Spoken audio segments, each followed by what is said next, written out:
Wojciech Lacny, thank you for being with us. What's it like to fight for Poland? So I think that for me it's a huge honor to do it, to fight for Poland. I think that it's good to take part in some things which I think that this is vital for the world. Okay, so it's an honor, and as well, it's a good challenge as well for the soldier to do it his job. Now you're in the JWK. JWK. Yeah, JWK. It kind of sounds cooler in Polish, so I'm going to say JWK. I think some people might have heard of GROM. Yeah. What's the difference between GROM and JWK? So the JWK, or JWK, Jednostka Wojskowa Komandosów, and GROM, Jednostka Wojskowa GROM, they are both the units from the Special Forces branch, but main difference is the task. Okay, so the JWG GROM is mainly for the hostage rescue operation, and the JWK unit has some different tasks, like a special reconnaissance, like a military assistance, like a direct actions. So mainly the tasks. Okay, so do you guys feel like GROM gets too much of a reputation? Because if I go on YouTube, I feel like there's more GROM stories out there. I think that the GROM is more popular among not only in Poland, but especially all over the world, because it was the first unit who was really professional in Poland, in Polish military. Okay, because of the time that this unit cooperate a lot with some coalition forces, with famous units like CAC, Delta Force, Team 6, or British SIS. That's why they're super famous right now all over the world. Yeah, exactly. So you actually started in JWK when it was starting up again. I think it was like 2001 or something. That was in 2000. 2000? Yes, but at the beginning I was like a conscript. So it wasn't professional service, and after a short break, like in 1 year, I had occasion to pass selection and join to the JWK unit as a professional soldiers. At the time, then the unit has a different name. It was the first special regiment. And after the years, they changed the unit changed the name. I get the impression it was like quite amateur back in those days compared to how it is now, right? Like the professionalism's gone through the roof. Yeah. It's probably true for all special forces. All football teams are all more professional now. But there's a story you were telling about, I think it's in Iraq, when you have like a metal plate, your body armor, and it's just like a bit of steel. It's a funny story how we were sent to Iraq in 2003. What kind of equipment we had. And not only equipment, but experience as well. So let's say that we didn't have any experience on the time with the conflict, because since 1944, the Polish soldiers haven't been involved in any conflict, military conflict. Yes, that's true. So that's why we suffer of lack of experience, combat experience. Yeah, you certainly got a lot of experience, because you served in Iraq 3 times. And Afghanistan 4 times. That's 7 campaigns in total. It's like 4 years abroad. Approximately. Plus all the training and working up and stuff like that. So first of all, maybe before we get there, I want to ask you about, you can tell any stories. I know probably you might have to like choke me before you tell me, so I can't remember. What was the Polish government exactly doing? Because when people say Iraq, Afghanistan, I think they think America, maybe Britain. Yeah. But probably they forget that there was a whole bunch of coalition partners as well. There was a bunch of coalition forces, including Salvador, Thailand,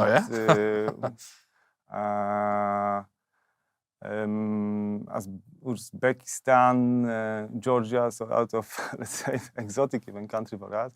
So yeah, the coalition forces, there were a lot of forces. So for us, that was obvious that we have to take a part of this operation, because we were, at that time, the member of NATO. And of course, it was a NATO mission, but it was obvious that if US government take part in that, they try to find some coalition forces, and of course, the Polish government will send some troops over there. Yeah, so that was. So you were in Iraq in first 2003.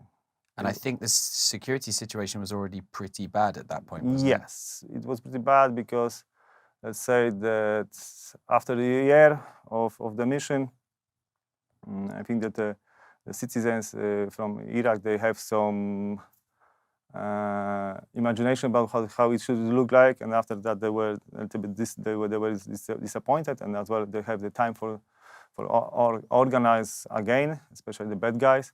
So after 1 year, the situation was very bad, let's say. And what was your organization? What was your unit doing in Iraq? Were they kind of security missions, or were you attached to the Americans? We tried to establish some security forces. So that's why we look some coalitions for us. Consists of Iraqi soldiers and so law enforcement. So we try to train them, teach them how to work, how to operate, and after that we try to operate with them. So we try to conduct some common mission. Yeah. How did that go? Because you hear different stories about the effectiveness of the... Everything is dependent on with who you work, and so dependent on the level of the education, about the attitude to the job, to the political situation. So it wasn't that easy to do, but after that, I just realized that there are much more difficult places for doing, for instance, military assistance, like Afghanistan, which was completely different. But I think that we'll tell so about three tours of duty in Iraq. Mm-hmm. Did you see a lot of combat? Can you talk about that at all in Iraq? Combat? Yeah, in Iraq. Yes. Like entries to houses, breaching, ticking up high-value targets? It's dependent on the time when we were there, because let's say that at the beginning we had to gather some experience. So of course the tasks were adjusted to our abilities and the structure as well. And after the years, when we start collecting the experience, and as well they build some coalitions with Americans, American Special Forces, so we start to conduct much more, let's say, important missions. Yeah. So I read an article the other day, this is kind of like an aside, about a guy saying, look, you have to understand the American army hasn't fought for quite a long time. The Russian army's been in active combat for a couple of years. You put them together, the Russian, and I'm like, I don't think so, man. The American army is this fearsome war machine. When I look at it from the outside as just a humble journalist, I'm like, whoa, those guys are incredible.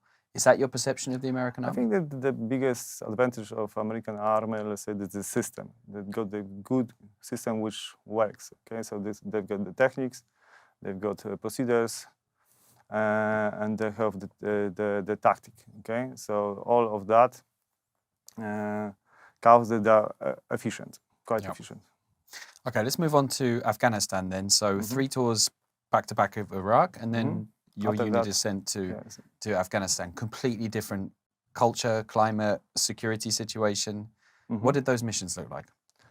Let's say that generally our task was to catch bad guys. Okay, so that's the main task for the special forces, and additionally the military assistance. So the task is to find someone who wants to train with you, usually the police or military forces. After that, to do some things with them, and of course, if they are independent, just hand over the responsibility for some action. Okay, so the task was the same, but the scenario was different, because in Iraq we usually operate in urban area. So we use the different means of transport, usually the vehicles. At the beginning, Polish vehicles, which let's say wasn't good enough. And after that, Humvee.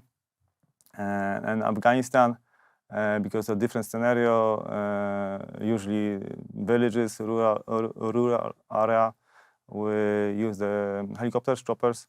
So we had the different tactics, and because of Afghanistan is covered mostly with mountains.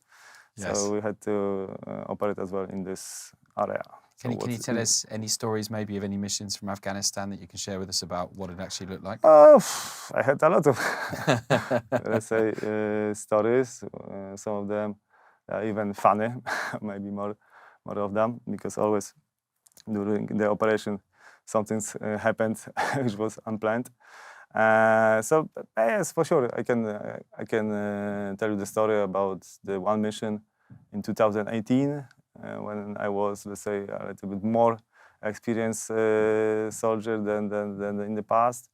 So my team, because I was from the scuba team, was attached to the different team, the mountain one, and I was sent there as a commander of the section. So the section consists of 6 guys, and for the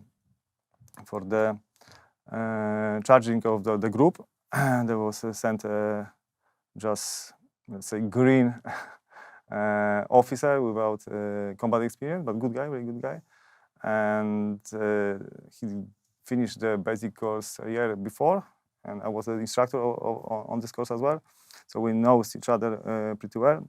And I was sent there as his, let's say, at the beginning, as his advisor or mentor to help him in command. So we were sent to Helmand province. We were placed for coalition forces. Yes. We had 100% of sure that something goes wrong over there. Yeah. So we were sent over there in order to find weapon cache. And if we find it, of course, to blow up it or just hand over the stuff. So at the beginning of the mission, because there was a time that we just wanted give responsibilities to Afghans, so on the time we didn't even allowed to go into the compound. So we just advised them from the, say, some distance. At the beginning, when the assault started, we got the situation report from the gunship. This is the plane which has a lot of armament. Yeah. So we got some information that we have a runner. So someone escaped from the compound and moved and hide into the trees. So of course it was really hard to communicate with Afghans because they were busy with their own work. So I decided that me and 2 guys will go there alone and we'll find the guy. And through the night vision, just say assume that there's no more than 100 meters, so we can do it quickly. And after that, so I took 2 guys and the Terp. He didn't want to go with us. Interpreter, He thought that it's too risky to go there alone. Well, imagine the bad luck when you're like, yeah, you're going to be the interpreter for the Polish Special Forces, and the guy's like, oh, I wanted a regular unit, and now I'm running around in the middle of the night. Okay. Yes, so we went over there. It was more than 100 meters, approximately 300 or 400 meters. So easily we reached the place, and I ordered to tell to the guy that he had to jump down to the ground. If no, we will use the force. And there was an answer, so I say again that if he didn't do it, so I will throw a hand grenade over there and I will help him. So he said something like that, and there was an answer. So of course I didn't use a hand grenade, real hand grenade, because I didn't have any positive identification. So I used a flashbang. Yeah. And I show once, like a warning, and and after that the second one, but nothing happened. So we didn't want to lose the time over there, and we came back fastly to our post, because our main task was to advise to Afghans, not to find the Taliban by ourselves. So when we came back, we got the situation report that on the compound there's a huge ID store, and there's more than 100 IDs. Improvised explosive devices. So of course we knew that Afghans likes to exaggerate with the number of items. So I recommend to commander that I will go there, and of course I will check if it's true. So I took the EOD guy from my team, and we went both over there to the compound. The explosive ordnance guy, so yes. You're kind of the bomb man. Yes. Yeah. Yes. Okay. So, let's say officially we couldn't do it, but it was, there was the need. So when I went into the compound, I saw a lot of boxes, a wooden one. So with pockets in my hands, I used my leg in order to check it. Just kick the box, and to my surprise, Okay. there were There were IDs, 100 a IEDs. lot. Isn't it? I said, what happened with my training? Yeah, is that official? Counter-ID training. So, of course, we were happy that we found it, but there was a huge amount of that. So it was very risky to blow up it in the middle of the village because of the danger close. So that was hard decision if we can blow up it.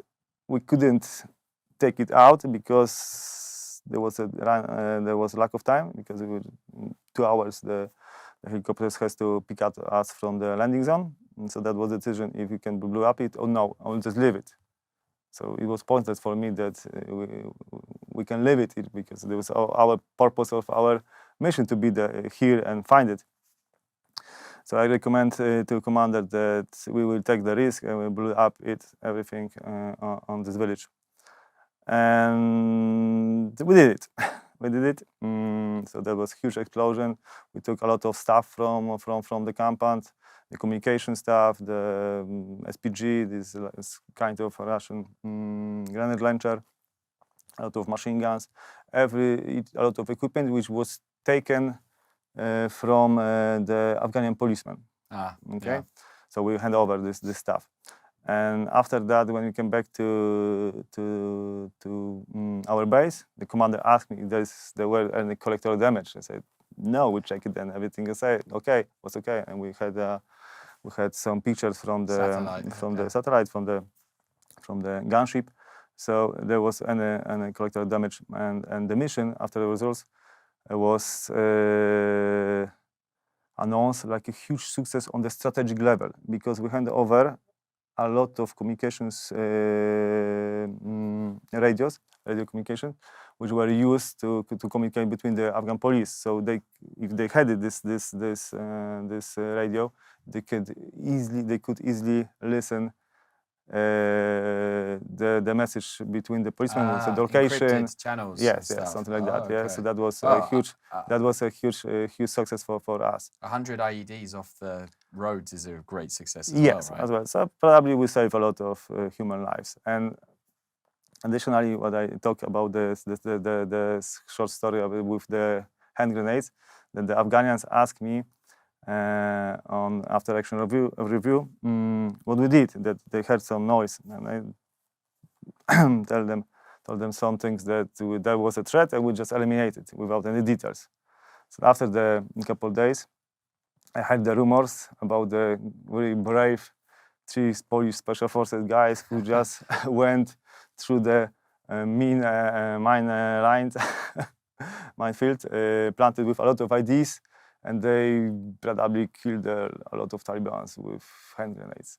Of course, I didn't want to disagree with this rumor.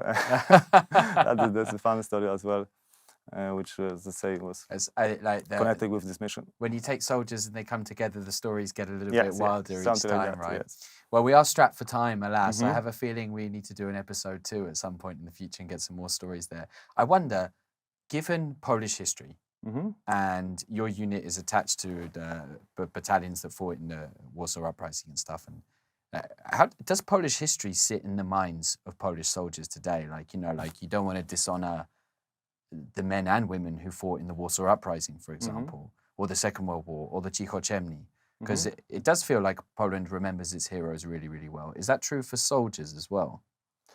Yes, my units, we've got the huge traditions, let's say heritage from the Second World War. For instance, my combat team, we've got the history of Polish AK, Army Krajowa Battalion Parasol. The Home Army Battalion. Yeah. Each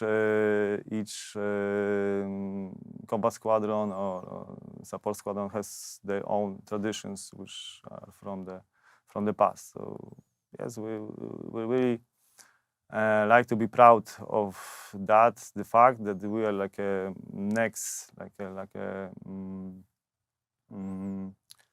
Next generation. next I guess, in a generation way. maybe of those people. Yeah, it's very, very So moving. we are really proud of that. Yeah. Now, you eventually left the Polish Special Forces to Yes. join WOT, WT. the WOT, WOT, it sounds in English, Wojsko Obrony Terytorialne, so the TDF, Territorial Defense Forces. Territorial Defense Forces, yeah. Can you tell us about that, and what are the territorials all about? Because they didn't used to exist, and now they do. There was a bit of criticism about the idea, but I think there's general acceptance that it was probably the idea a good thing. of having some kind of branch like a Territorial Defense Forces wasn't new. So you just look through the past, there was a lot of attempts to do something like that.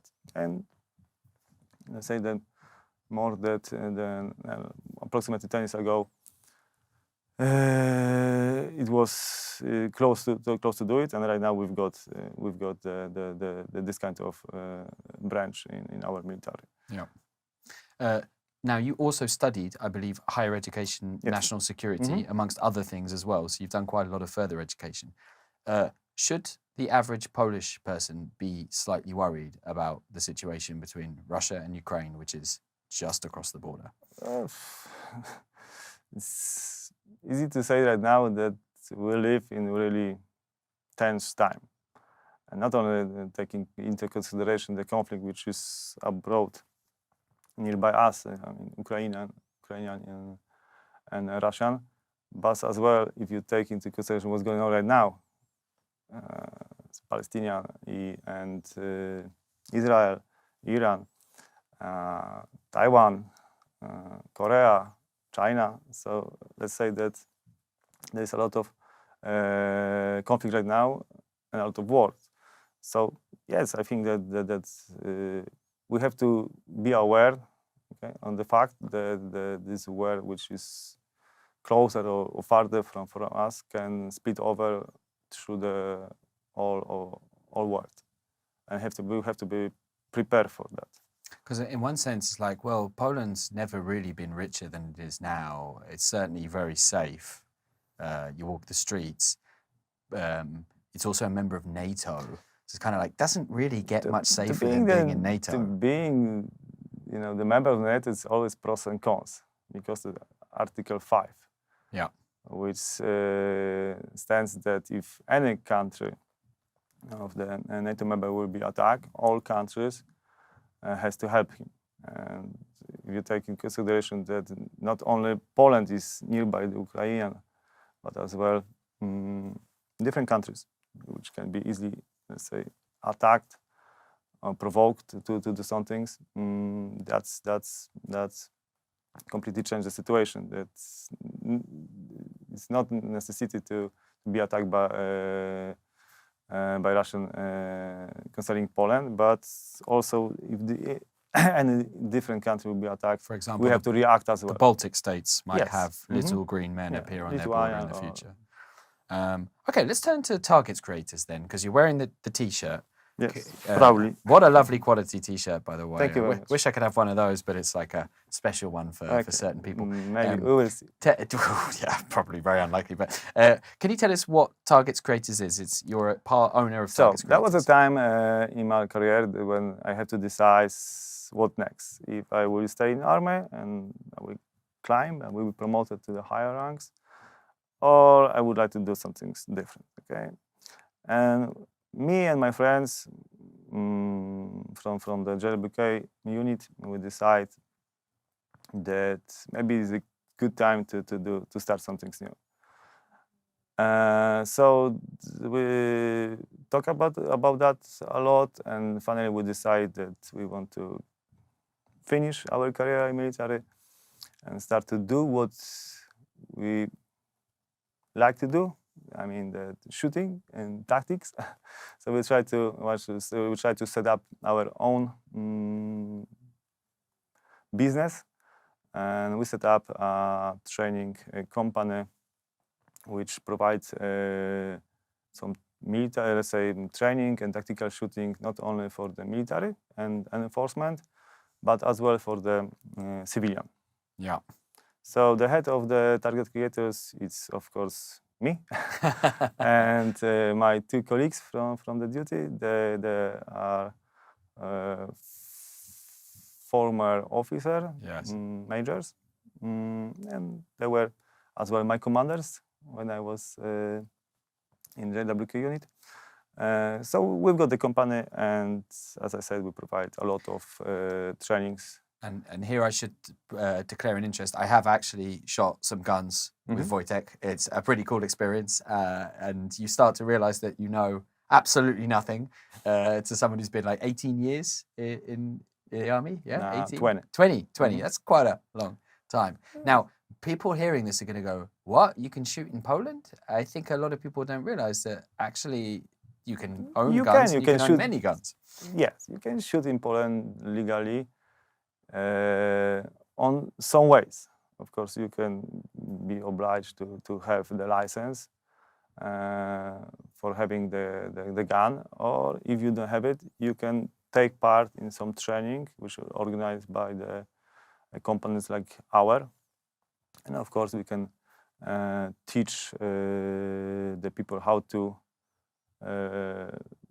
safely use the gun, how to shoot with the gun safely. Yeah, safety is obviously most important.